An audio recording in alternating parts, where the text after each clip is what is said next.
Cutting back is hard. Cutting back is hard. But getting started is the hardest part. As veteran movers, Kay and I, having survived military reassignments, we have chased coaching and teaching and nursing opportunities. And as of last Friday, we have made myriad moves due to the ministry over these past 28 years. I have learned that cutting back is hard when you're getting ready to move, but you do not want to start in the Tupperware-laden kitchen. Nor do you want to start in the bloated hallway closet.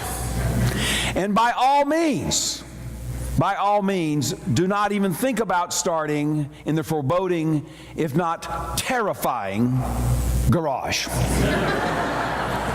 No, my brothers and sisters, you should start in the sock drawer. You can set your pace that way, and also you can reveal some rather colorful things about your inside character. So, let's get started, shall we? Now, looking in my sock drawer, I find this Swiss Army knife. Had it for ages. Can do anything. I mean, you can cut off a piece of cheese, or you can trim your nails. It even has a even has a toothpick if you're that brave. Very helpful. Never think about it. Goodbye. Now, on the other hand, here is a picture of my wife, Kay. She had it made at J.C. Penney's when I was away in the military that first year when I was gone, really for most of that whole year. I can look at this, my 20-year-old wife, and it just makes me smile. I can't help it. It's a keeper. Very unique award for Teacher of the Year or something.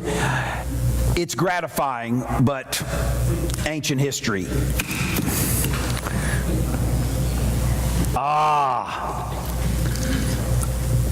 A button from our youngest son's first grade year, celebrating his birthday. Throw it out.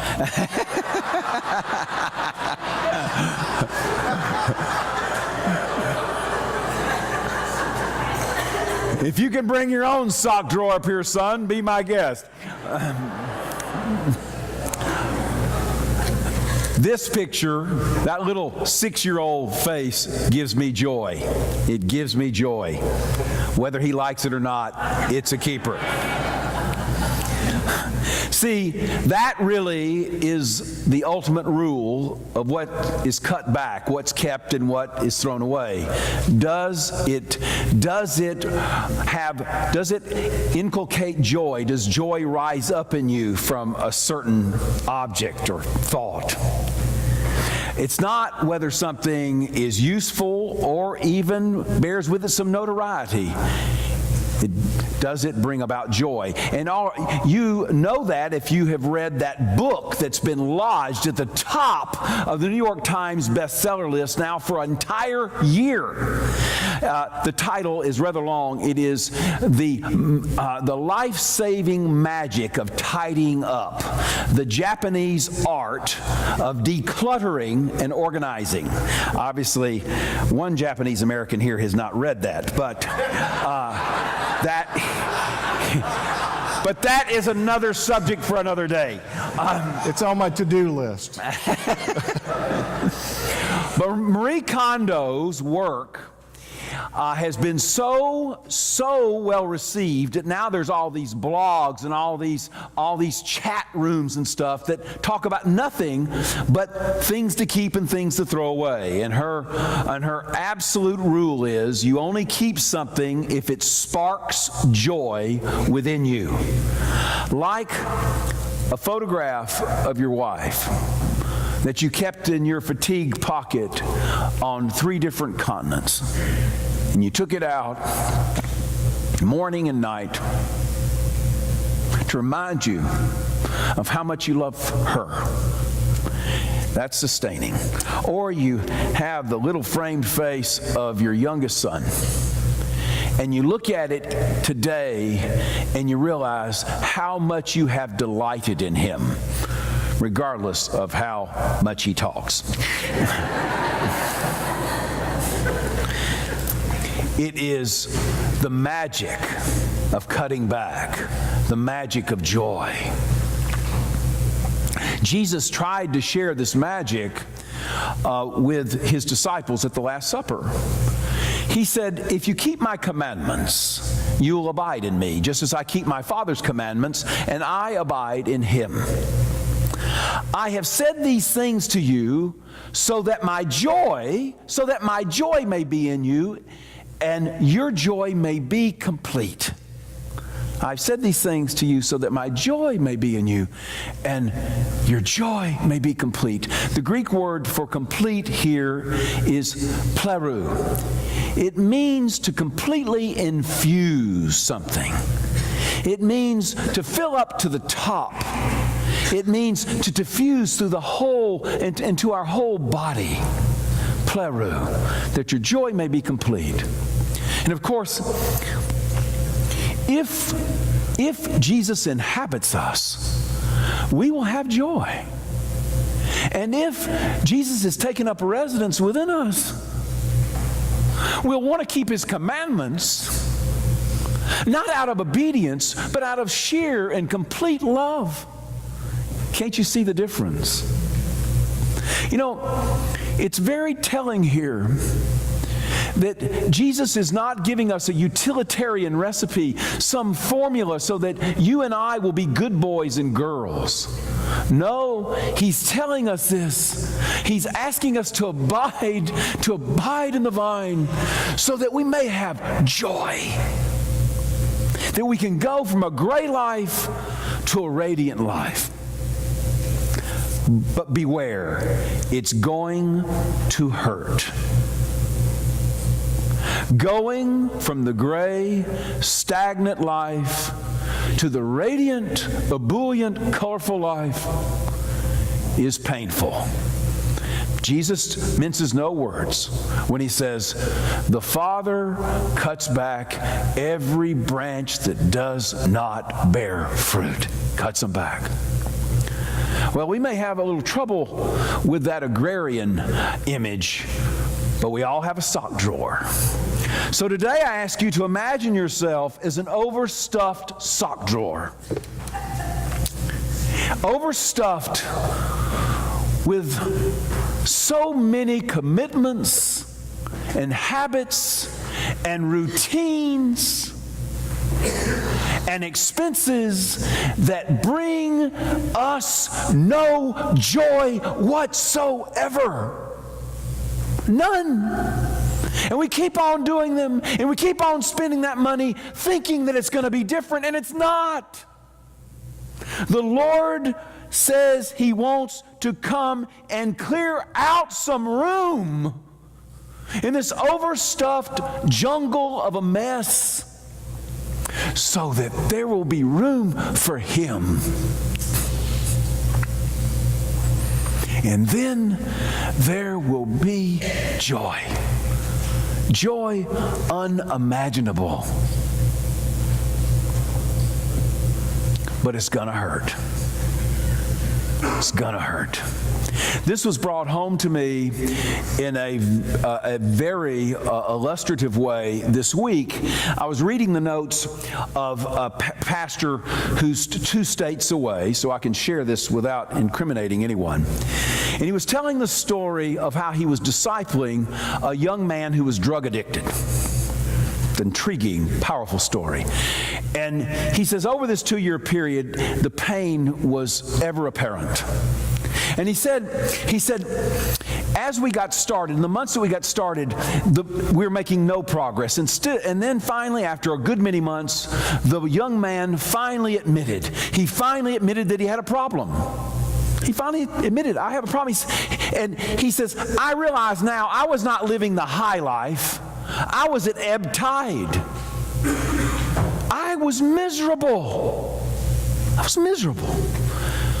Well, that was the first cut on the vine.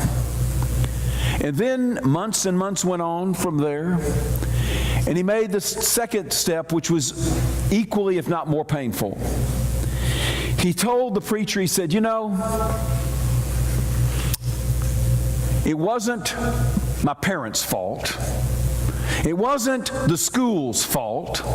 It wasn't my neighborhood's fault. It wasn't the culture's fault. It wasn't the TV's fault. All this destruction has been my fault. Completely my fault. I confess that I am the reason that I fell into drug addiction. Whew, that was huge. That was huge. But he wasn't finished. He wasn't finished. And the preacher says the next step, the next cut of the branch was even more painful. Because towards the end of the 2-year period, the young man came to the preacher and he said, Preacher, I've called myself a Christian for 5 years. For 5 years. He said, but I have never really believed in the power of God. I've been an imposter.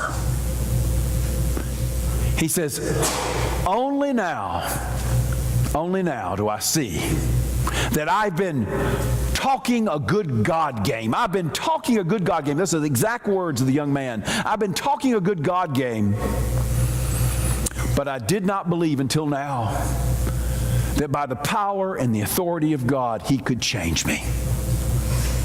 Wow. And I can guarantee you in this room today, including the man who's talking so much, that there's a bunch of us that are talking a good God game, right? A lot of us are talking a good God game. We have some notion, we have a notion of God that He's like some indifferent absentee landlord. Or we have a notion of God that He's like a kindly storytelling uncle. Or worse than all those, that God is some type of barking, demanding drill sergeant. But God is not any of those things as revealed in Jesus Christ. God is revealed in Jesus Christ is a God that wants to fill us with Himself and fill us with joy.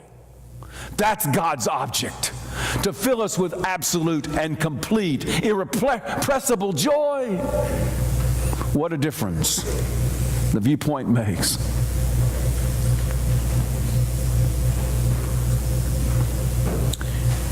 But in order to receive that, we got to do some clearing out, don't we?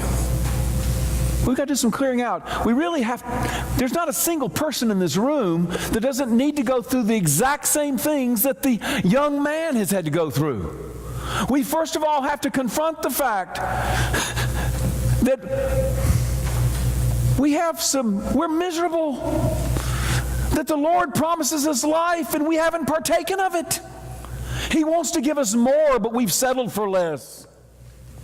And we have to confess that if we are not living, the abundant life, we're not living the joyful life, it's not our parents' fault, how we were brought up. It's not the school's fault. It's not the economy's fault. It's not the fact that we never got voted into the Dadgum Country Club. It's not the fault of any of those things. It's our own fault. It's our own fault.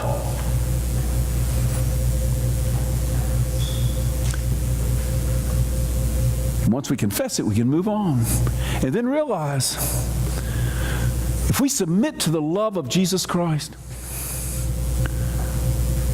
He is going to give us a renaissance of life.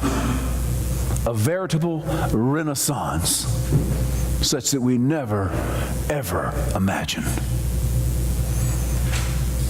Put the Lord to the test. and He will be faithful.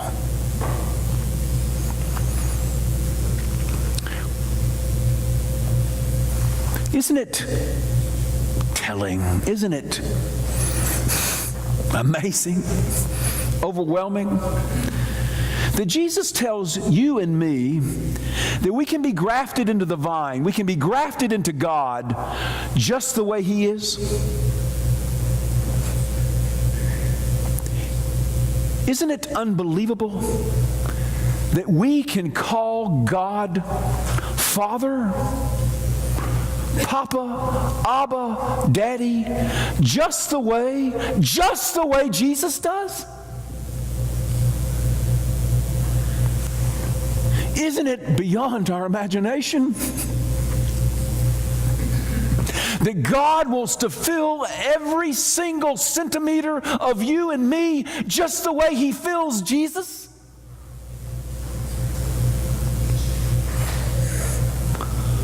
We have some cutting back to do, but once we do, get ready for the sparks to fly.